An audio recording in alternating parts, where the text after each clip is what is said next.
Hello, this is Chef John from foodwishes.com with oven-baked onion rings. Oh, that's right. We're making onion rings. So I was thinking to myself, a chef of your talent, creativity, and humility should be able to come up with an onion ring that's just as good as a deep fried version. And you know what? You can't. No such thing. But these are pretty good, so check it out. So I'm just going to do a small batch here. I have one yellow onion. I'm going to cut off the ends. I'm going to peel it. And then I'm going to slice this one in like 4 slices. So those are about a ½ inch each, maybe 3/8. All right, try to get them as even as you can. And then, of course, you're going to separate the rings. And don't forget those little inside pieces, those little small pieces. Those are just as good. All right, for the breading station, I'm going to need some egg, but I'm just going to use the egg white. So I'm going to take 2 egg whites, and I use the old separate it through your hand method. Ooh, it's a tough one.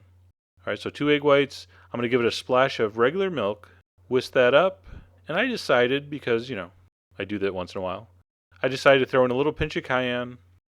For the breading, we're going to use panko. It's the really larger grained, flakier, crunchier, sharper edged breadcrumb. Use panko for this. It just works so much better. Now I'm going to throw the onions in a Ziploc bag, and I'm going to put in a good amount of freshly ground, fine grained black pepper, and then also finely grained salt. Normally I use the larger flake sea salt and kosher salt for most things. Here's where you want to use the regular, just fine grained table salt, because it's going to coat it better. I'm going to throw in a couple spoons of regular flour. I'm going to do a little shake. Make sure they're all very well coated, okay? This is an important step. Then that's going to go in your egg white milk mixture. Don't do too many at a time. I did this in like 4 batches. So from the egg, they go into the breadcrumb. And again, you got to just be a little careful and make sure they're all perfectly coated. So you can do it with your hands. You can just flip the bowl around, whatever. And once those are coated, like that one, all right, you're going to put them on a sheet pan.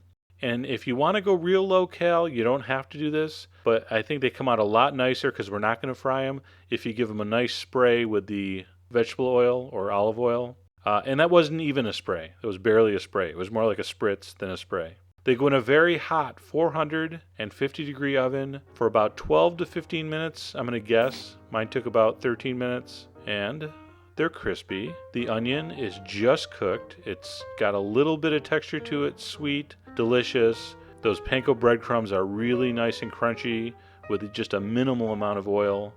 And that is a really easy, no fuss, no muss, no mess onion ring.